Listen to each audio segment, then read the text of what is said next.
Hello student, আমি তোমাদের Soumya ma'am. আমি এখন আছি কেরালার মুন্নারে ইভারিকুলাম ন্যাশনাল পার্কে। জায়গাটাকে দেখাই, তারপর বাকি সমস্ত কথা। আগে জায়গাটাকে দেখাই।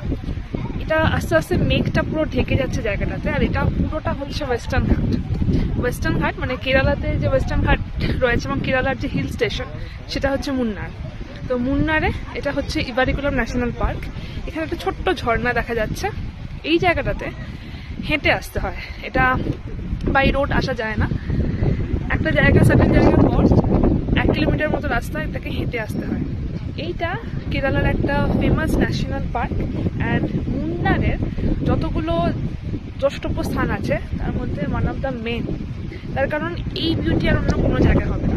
মুন্নার এমন একটা জায়গা যেখানে সাউথ ইন্ডিয়াতে টি কাল্টিভেশনটা হয়ে থাকে।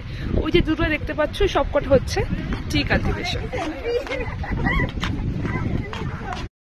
হ্যালো স্টুডেন্ট, আমি তোমাদের সৌম্যা ম্যাম। আমি এখন আছি কেরালার মুন্নারে ইভারিকুলাম ন্যাশনাল পার্কে। জায়গাটাকে দেখাই, তারপর বাকি সমস্ত কথা। আগে জায়গাটাকে দেখাই। এটা আস্তে আস্তে মেঘটা পুরো ঢেকে যাচ্ছে জায়গাটাতে, আর এটা পুরোটা হচ্ছে ওয়েস্টার্ন ঘাট। ওয়েস্টার্ন ঘাট মানে কেরালাতে যে ওয়েস্টার্ন ঘাট রয়েছে এবং কেরালার যে হিল স্টেশন সেটা হচ্ছে মুন্নার। তো মুন্নারে এটা হচ্ছে ইভারিকুলাম ন্যাশনাল পার্ক। এখানে একটা ছোট্ট ঝর্ণা দেখা যাচ্ছে। এই জায়গাটাতে হেঁটে আসতে হয়, এটা বাই রোড আসা যায় না।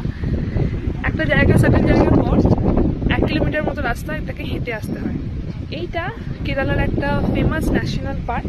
অ্যান্ড মুন্নারের যতগুলো দ্রষ্টব্য স্থান আছে তার মধ্যে ওয়ান অফ দ্য মেন।